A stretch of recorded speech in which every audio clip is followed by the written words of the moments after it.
Good morning. So today we're going to wrap up on Davidson on reality without reference and start introducing Pelican stuff that we're going to look at next week and kind of edge into the contemporary world. So I want to begin with a remark about the relations between truth and meaning. So far in this class, I've talked about truth a lot, but I haven't said anything about what it is and how you explain what true means. How do you explain what true means?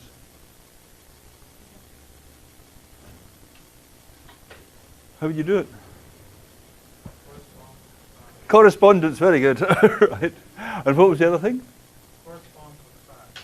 Corresponds with facts, yes. That is one traditional idea, right? A sentence is true if it corresponds with the facts. That's usually been seen as a very problematic, that, because it suggests that you've got, over here you've got the propositions, out there you've got facts, and there's some relation of correspondence you could explain between them, right?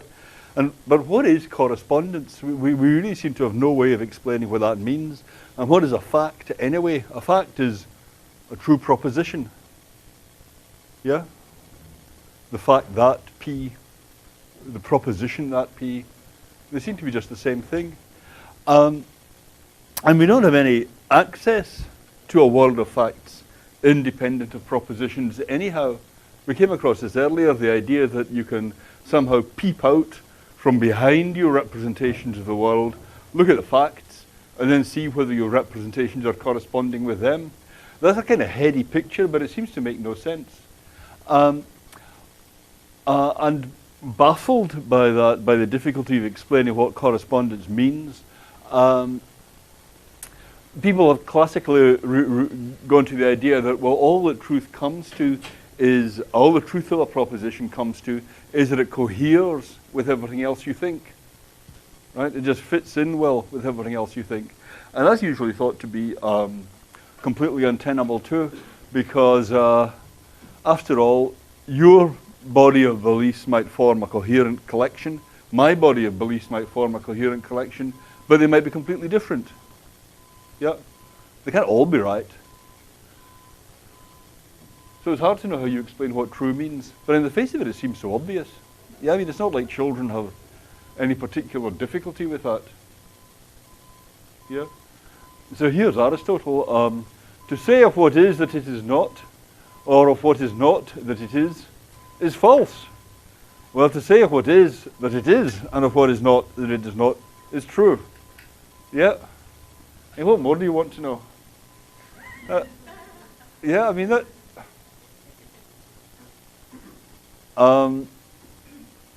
So suppose we had these SP pairings, right?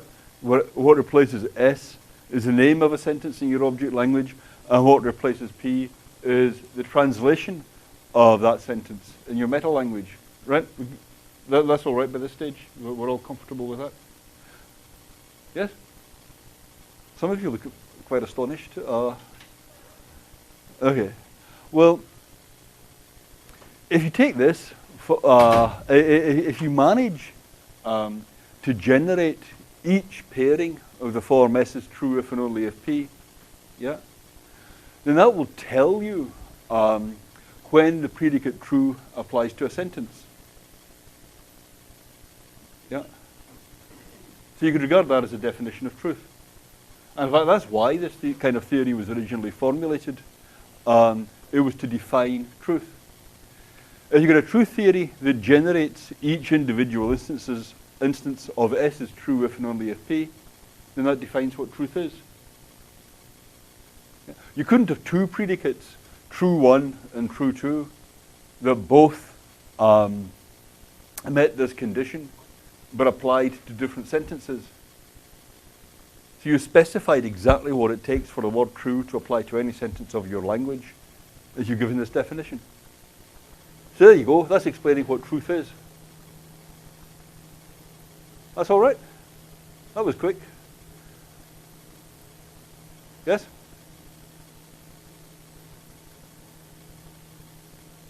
That's very popular. That's still today the most popular way of explaining what truth is, but to give a redundancy theory, to say saying that penguins sing is true is simply saying the same thing as saying that penguins sing.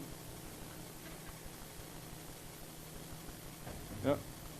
You can always just drop the true predicate and put in the sentence itself or a translation of that sentence, and you've said just the same thing.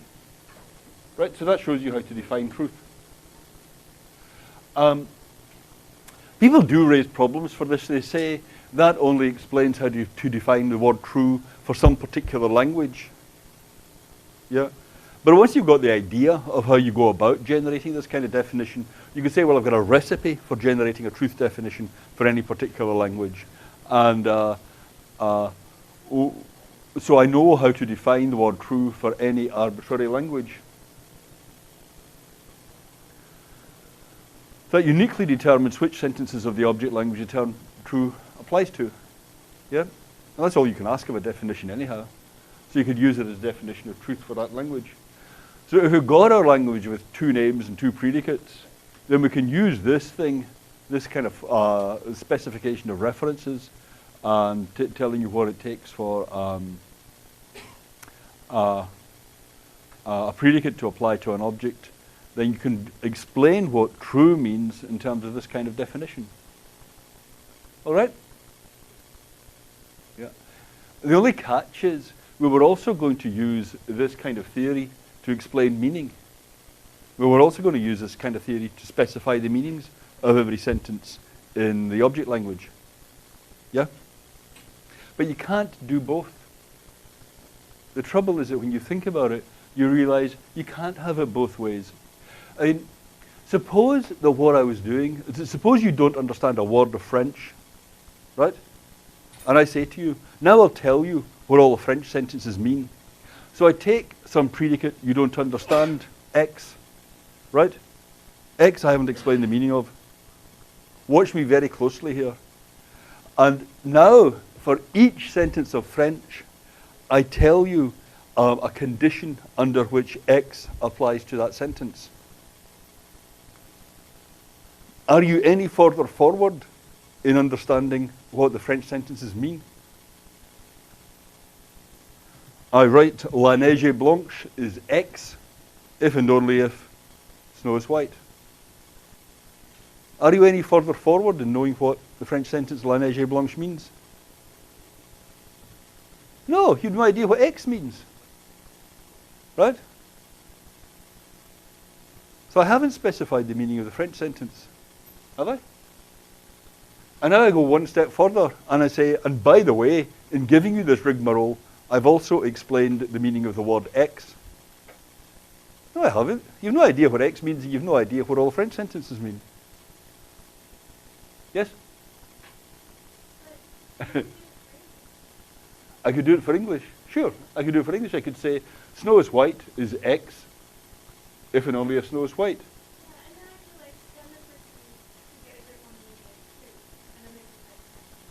But how could that give you a grip in the meaning of the word true? I'm just if you assume that you know what all the English sentences mean, right? But I'm trying to specify what all the English sentences mean.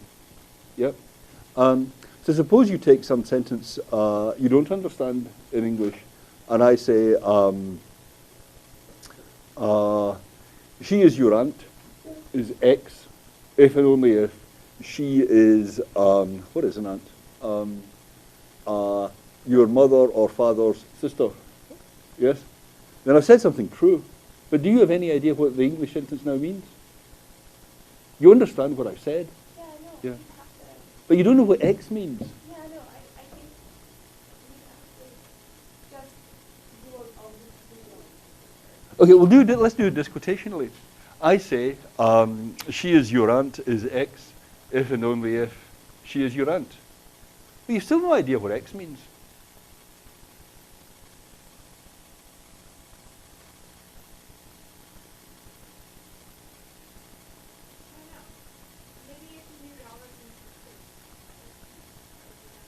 If you knew that, you might guess what I was up to. That's true, right? what we say, working out the meaning from the context, something like that. What is Campbell doing here, right? But that wasn't the idea, that you could somehow guess what I was meaning. But the question was, can you explain what the word means by this kind of procedure?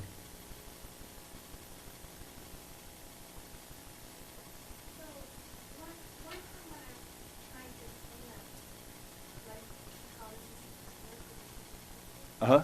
I tried it for the word eponymous. Eponymous. Yeah, which a lot of people don't. Uh-huh. Very good, So yes. you just show people a bunch of instances of synonyms and say like, you know, the entire human album is eponymous is really a vampire, and Outcast album is eponymous is really a outcast. Transferian album is eponymous is really a transferian. And if you show somebody all those instances, it seems like they have a good idea of what eponymous is.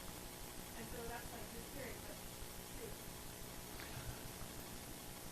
All right. If you already know what the word true means, yeah. This is a really basic point. Let's see. If you already know what true means, yeah, then you can guess, you must mean true when you say X. Yeah. But we're assuming that you don't already know what the word true means, right? So this approach to meaning makes perfect sense if you assume that you have the concept of truth. I mean, let me just put the bottom line here is kind of obvious immediately, but if you already know what the word true means, if you already have the concept of truth, you can use it to characterize meaning. If you already know the meanings of all the sentences in your object language, then you can use this kind of approach to characterize truth. But what I'm saying is you can't do both. Yeah. Now you're saying you can do both because if someone gave you this kind of rigmarole and you already had the concept of truth, you could guess, right? You could bring that to the situation. Yeah. Now that's right. Yeah. If you already have the concept of truth. But we were trying to explain it to someone who doesn't already have it. Yeah. So with eponymous, suppose you suppose you don't have any concepts in terms of which you can define eponymous. Yeah. Then it seems to me you could do your thing for as long as you like. Nobody's going to have the least idea what you're talking about.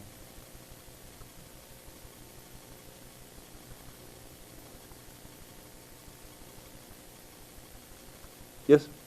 Well, so the problem is, so truth, if we know ahead of time, is the relation between a sentence and a proposition. So if we know that those two things cohere, then we can infer that that's what true is doing. So if you know, like, snow is white is true if the only answer is white. On the right-hand side, we know, okay, let's check. Snow is white, check something about the world. We go back to the sentence and see. If we know what the sentence means, we see that those two are here and we can get truth from it, but that's only if we weren't trying to explain the sentence.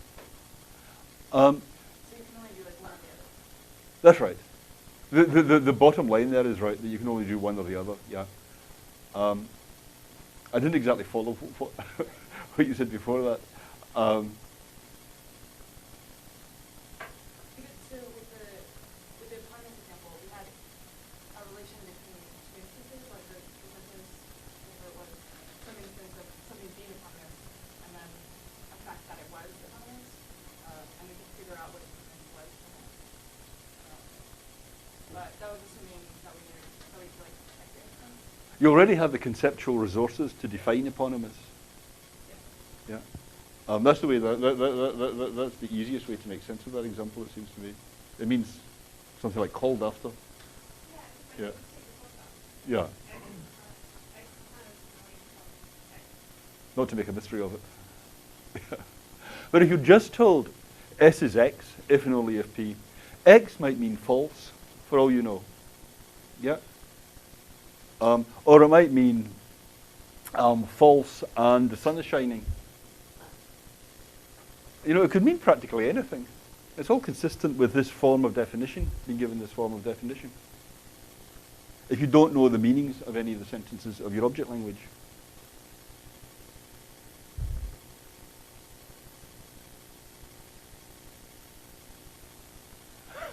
I sense that I'm not really taking you with me here, but okay.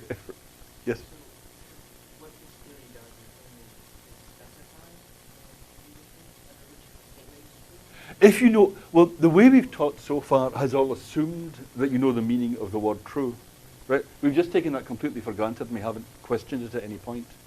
What I'm saying is the easy way to define the meaning of the word true is actually by means of this kind of theory. Yeah? But if you're going to use that as your explanation of what the word true means, you can't also use it to characterize the meanings of all the sentences in your object language. So Yeah. it presupposes a notion of truth that doesn't explain. Exactly. Yeah. You can regard it as the way Davidson usually talks is he's presupposing a notion of truth. Yeah. He seems originally to have thought you could do both and then changed his mind. This point was originally made by Michael Dummett in the 1950s, and it kind of seeps in and out of the literature since then. The way it's solved nowadays is a specialization. The people who work in the definition of truth usually work on relatively complicated mathematical attempts to make this kind of definition fully explicit. And people who work on meaning take the notion of truth for granted. So they never, they never notice each other's presence. So unless they have some conference or something where they get together and realize that none of them have any idea what they're talking about. Is that a fair characterization of the state of the art? Because this kind of approach to truth is far and away the most popular current way of defining truth. Yeah, I mean, coherence and correspondence and so on seem historical. You know, they seem like notions from yesterday. And on the other hand, a Davidsonian truth approach to meaning is far and away the most popular approach to meaning. But you really can't have both. Is that? Yes? So you're saying that this presupposes a notion of truth, like if you have this sentence, snow is white, snow is white is true if and only if snow is white. Right. You go and check to see if snow is white, but in doing so you're checking if it's true that snow is white with your concept of truth that you already have. Yeah, that's right. If you already have a concept of truth, you can bring that to bear here. And this is a somewhat misleading example, if Melissa doesn't mind me saying so, because we're considering whether you can specify the meaning of the object language sentence using this kind of condition. Yeah. But of course, if you use the same sentence both times, then you're kind of guaranteeing that you're bringing your understanding of the object language sentence to bear here, if you see what I mean. That's why I began by saying, suppose it's in French. I just don't see if it presupposes the notion of truth, like you're saying that this doesn't go both ways. If we just wanted it to go the way of defining truth, that presupposes the notion of truth. How can it be successful?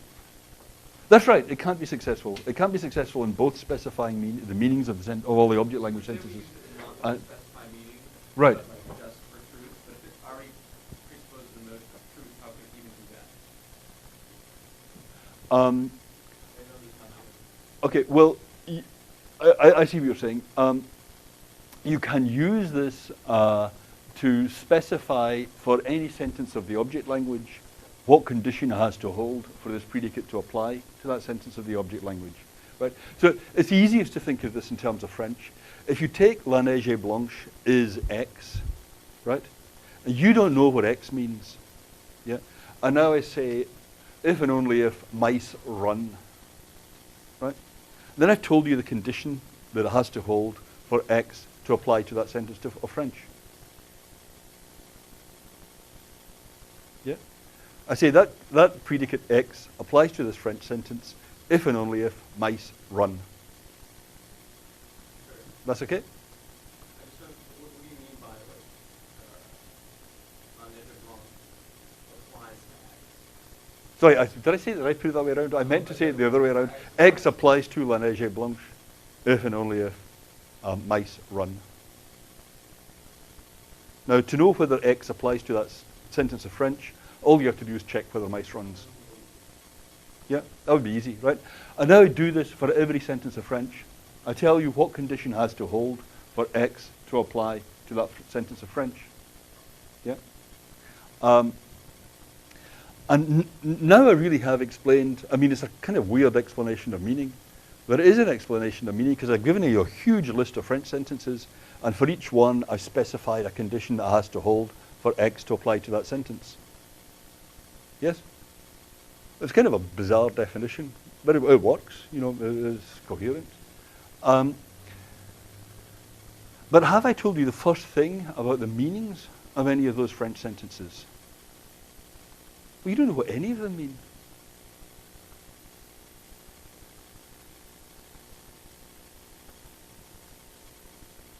If you knew that X meant the same thing as true, then you would be onto something about their meaning.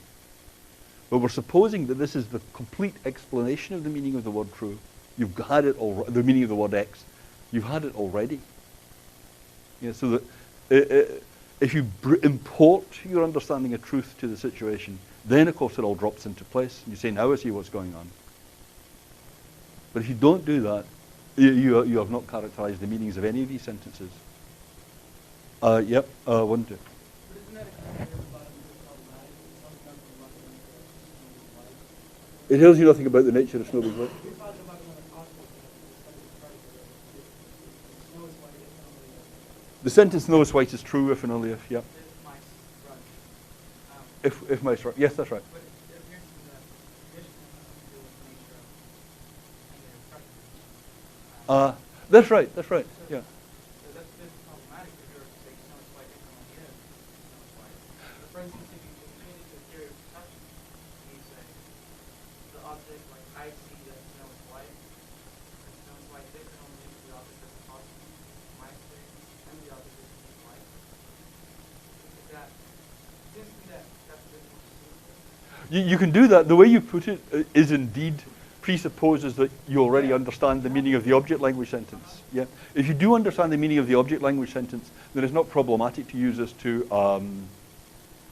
Well,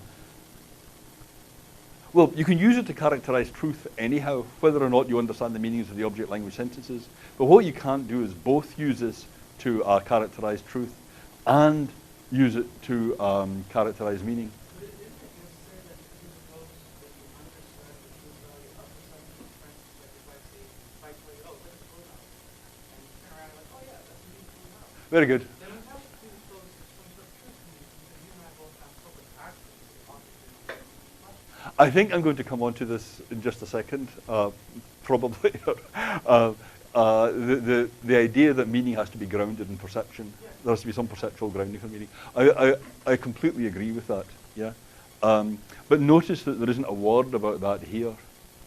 Just if you say the house is different, or the house is true, different than the object that I'm perceiving is the house is true, and the object that I'm perceiving is also true.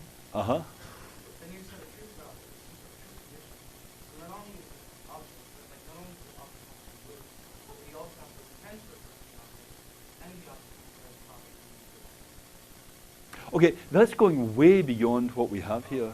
Yeah. I mean, that's fine. Everything you say there is pretty intuitive, and I just agree with the direction you're going in with those remarks. But the question is, can you forget the stuff about perception?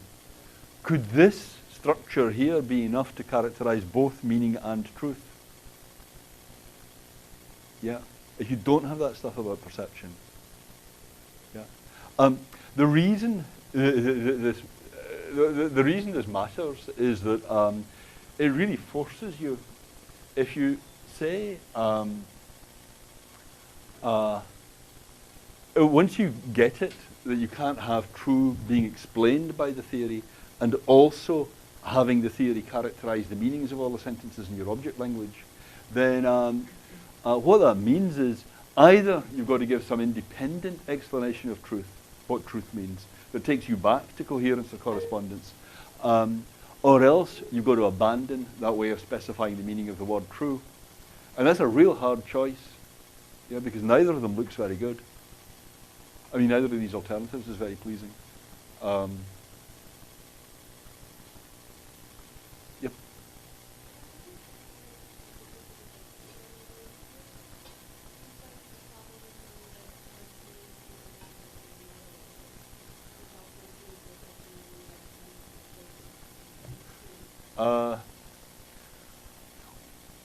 Well, I am presupposing that you understand the meta language. That's fine. You know, if you're going to define anything. Sorry? Yes, true is in the meta language. So, I see what you mean. Yeah, it's in the meta language, all right. But the question is its meaning being explained by this kind of definition? Right, but none of those words. Oh, that's fine. Look, it's certainly fine to take true as primitive, right? As not defined, yeah?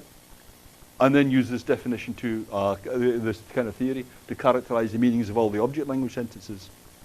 The question is only, can you further explain the meaning of the word true by means of this kind of definition and use that to characterize, yeah? That's the thing, yeah.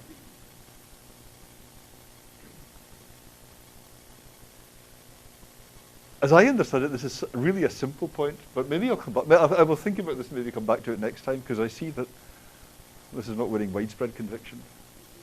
Yes. Right, so what we're focusing on is the idea that truth and meaning tend to have a relationship. Yes, that's right. And that's right. That's right. That's not being challenged.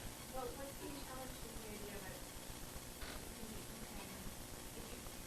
it's sort of a closed circle. You can't take one and explain the other with it.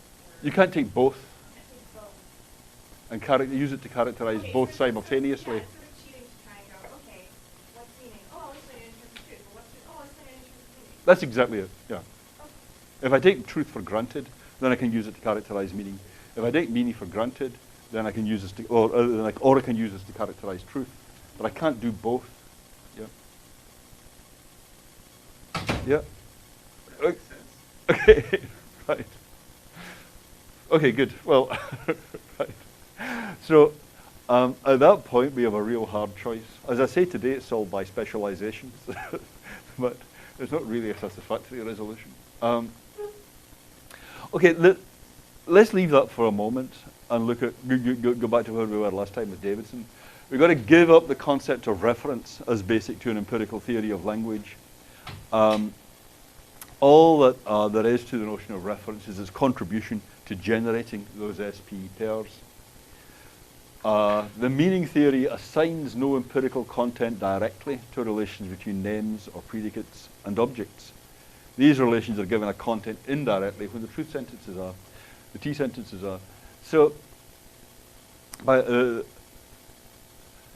what you want is to get empirical constraints on when a set of these pairings, S is true if and only if P, are correct. Yeah.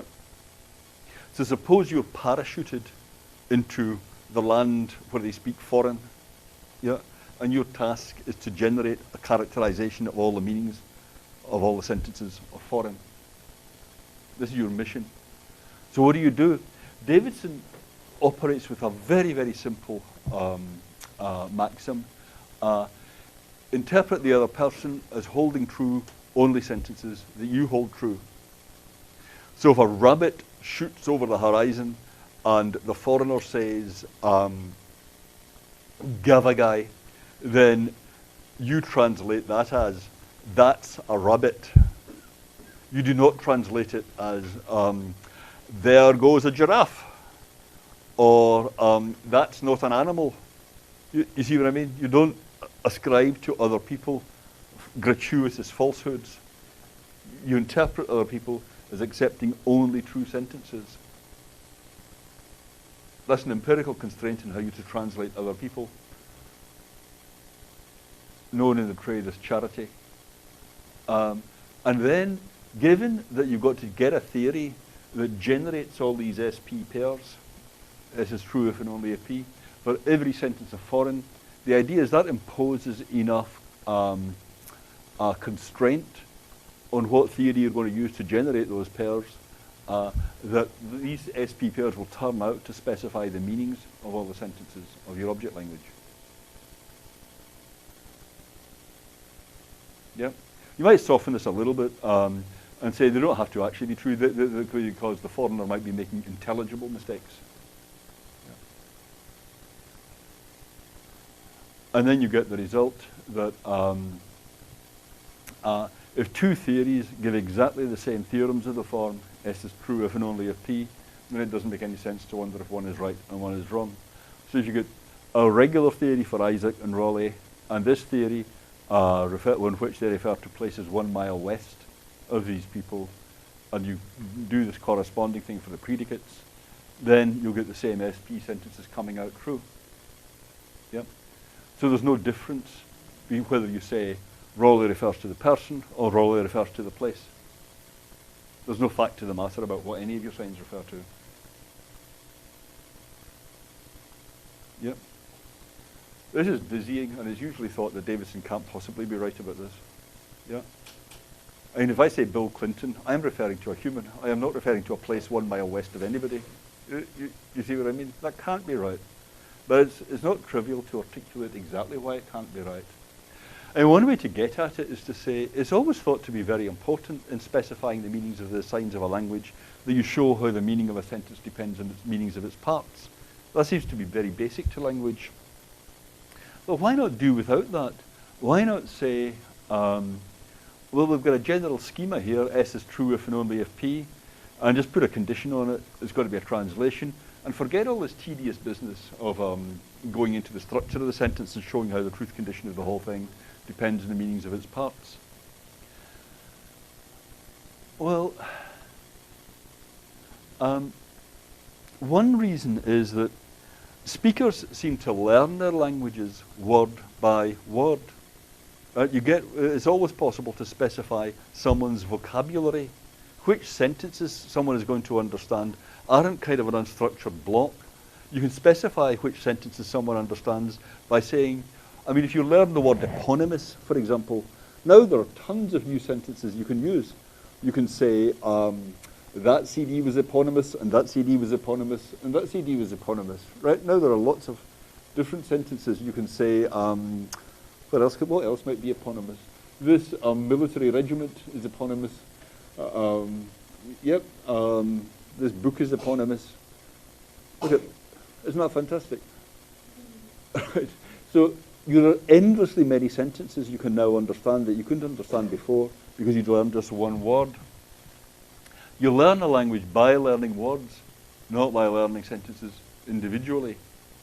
Yeah.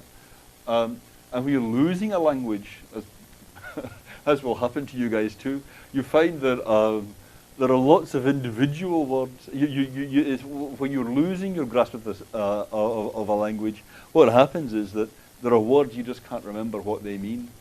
You know, I used to know what eponymous meant, but God, let me try and get it, and you just can't, right? Then you've lost a whole block of sentences together, every sentence containing that word. And more basically, actually, so the point I'm making here is there seems to be some kind of psychological reality to the specification of the meanings of words. Davidson says it doesn't have any psychological reality. But there seems to be a role for perception and attention in your learning individual words. Your visual system, as you look around the room, cuts everything into objects for you. Perception cuts everything into objects for you, and then you use that to introduce names for them. So this talk about reference isn't just a theoretical construct that you use in generating T sentences. What we're going to come on to next is work by Zenid Pelishin that tries to look at just how the visual system cuts the world into objects. There's a task he gives subjects where you're given an initial screen containing a bunch of targets. Yep, 4 of them flash, and then they all start moving, and then at the end, one of them flashes, and you're asked, was that one of yours? And the idea here is that people can do this. People can do this remarkably well for up to 4 or 5 targets. And the idea is, it's kind of like your visual system can put its hand on the head of an object and keep track of it. You see what I mean? It kind of sticks onto, it kind of gloms onto an object. Your visual system has, as it were, basic referential devices that tag objects. And reference begins with that kind of primitive tagging of objects. I mean, it's very obvious to see why you would need a thing like that. I mean, apparently football players are very, very good at this, right? I've heard it said that football players can do this for up to 10 targets on the screen, and you see why. You know, if you've got to keep, or if you think of someone out at a store trying to keep track of 3 children and a dog, then this is going to be a very, very handy thing to have. Yeah, I mean, so although these kind of displays are lab displays, it's obvious that there are real-world applications of this. And the picture is that reference actually builds on top of this kind of visual thing. I mean, here's the basic. Okay, I have to admit that I can never do these things. I've stared at lots of them, and I'm never able to do them at all. But whenever I've shown them to a class, the class can always do them. So we'll have to determine correctness here in a kind of Wittgensteinian way. Okay, so I'll hit it, and then 4 of them will flash, right? And they're yours. You see what's going to happen? So keep tabs on the 4 that flash, all 4. And then at the end, 1 of them will flash again. And one thing will flash, one target will flash again, and you're asked, is that one of yours? Ready? Oops. Let's take that from the top. Ready?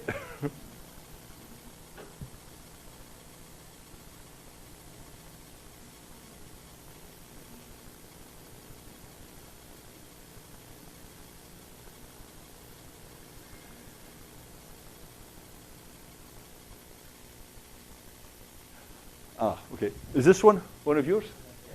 Okay. Okay. Very good. You can do it. Now, this gets in the literature. This gets explored very deeply through lots of different kinds of condition. So try this one.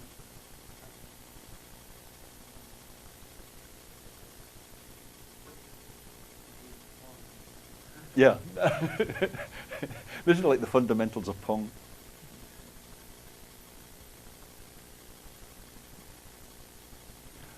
Listen. No. Very good.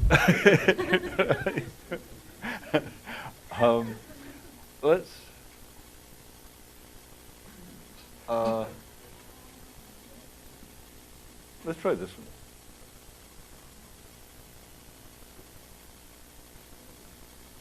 Oh no.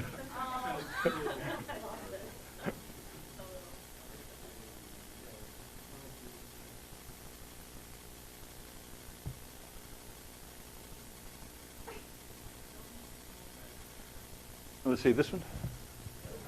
No idea? Nobody's any idea? Okay. No, you're normal. That's all right. The point is, with this, you can, by keeping varying these displays, you can test out just how the visual system is carving the world into objects. You can get some detail on what the principles are governing your carving the world into objects. So this is telling against Davidson's picture that reference is just an artifact of the theory. This is saying there is a grounding for the talk about reference, not just in generating truth conditions for sentences, but in how your visual system locks onto and keeps tabs on objects so that you can communicate about them. Let's just do one more.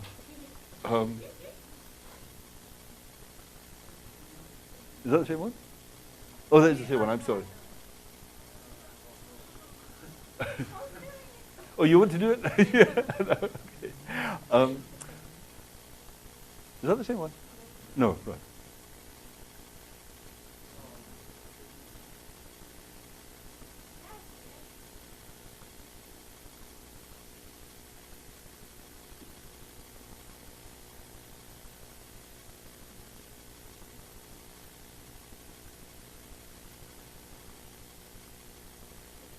Okay, many happy hours, right? Is this one of yours?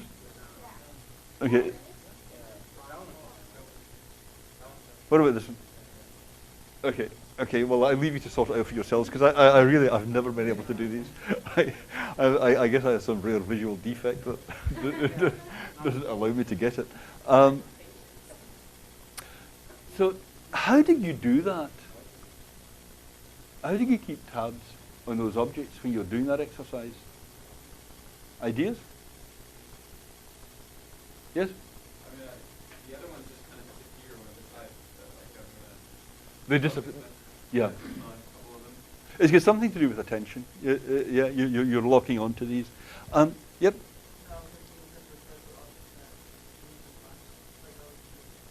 No, because The objects potentially, the objects flashed. Yes. Right. But is the way you keep track of them by having a description? I mean, it's very hard to see how it could be. There are two reasons it seems that it couldn't be by having a description. One is that they're intrinsically very similar, right? The only thing is that the only thing that differentiates them from one another is their locations. Yeah? But when you're keeping tabs on them, they're moving. They're not moving that fast, but they're moving fast enough that you're not able to scan the location of each individual one at any moment. It seems to be more primitive than keeping tabs in location. It seems like it is like putting your hand in. If you put your hand on top of someone to keep tabs on them, then they can move around as much as they like. You don't even have to bother monitoring whether they're moving around. You just have a way of getting onto them. Yeah, and that seems to be what's going on here. Your visual system tags each of these things, and you have a way of getting onto them. So, way back when we were looking at Russell, we said there's got to be a kind of reference that's more primitive than description, right? So this seems to be a kind of reference that doesn't involve descriptions. Yeah. So we could ground out our talk about reference in terms of this kind of perceptual capacity, and we can explore the possibilities and limitations of this kind of perceptual capacity by using that kind of experimental approach.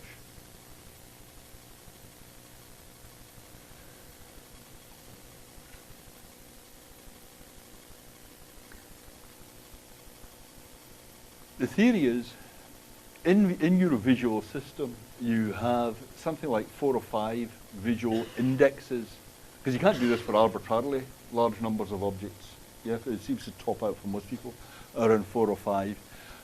You get a visual index somewhere in your visual brain that is tagging the object, and that gives you a way to name or refer to individual parts of a scene independent of their properties or locations. That's what you were doing when you were doing these tasks.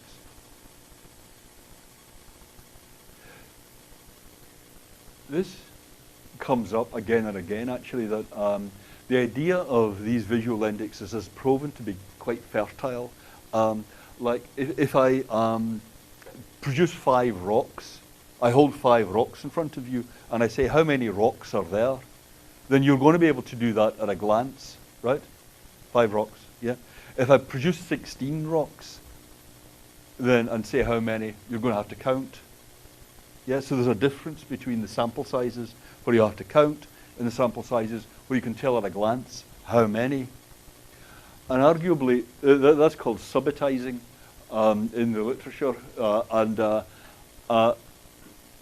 Being able to answer how many at a glance is arguably a product, is argued to be a product of how many visual indexes you have, how many tags you have. If you can just scatter your tags in all of them, then you know how many tags you scattered, and that so you can just say at a glance how many are there. If there's 16, that's too many for you to scatter tags on, so you've got to count. When children are learning number words, there is a basic point where they've learned up to 1, 2, 3, 4, and then they can't get any further. They just say a lot. They say many. It's really always been kind of puzzling that why should that be? You know, if you can do it up to 1, 2, 3, 4, I mean, in good Wittgensteinian grounds, well, surely you should just be able to do the rest, right? If you cracked 1 to 4, then what's so difficult about 5, 6, 7, 8? You see what I mean? Once you got add 1, you should be able to just keep going. But there's that hurdle to get over. And presumably what's going on is that when you're learning number words in the first place, you're just learning a way of using your visual indexes. Yeah? Or again, there's a concept of object that this kind of thing, if I've done the right one, yeah, this kind of thing isn't intuitively an object. This is more like water pouring from a glass or something, right? These aren't objects intuitively. But it's always been hard to define what notion of object we have. And this kind of experiment is giving you a way of probing what the visual system thinks is an object so that you can refer to it.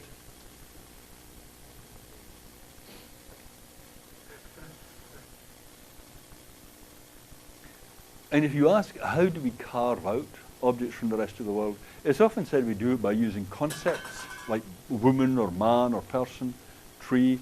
But these experiments, these multiple object tracking experiments, allow you to get at, to say what the visual system is considering as an object so that you can refer to it.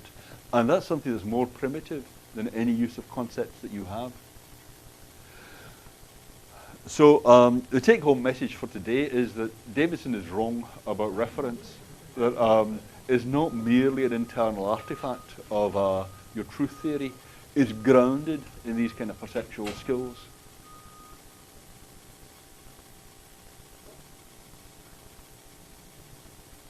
And we'll come back to all this on Wednesday. Okay? Okay, thanks guys.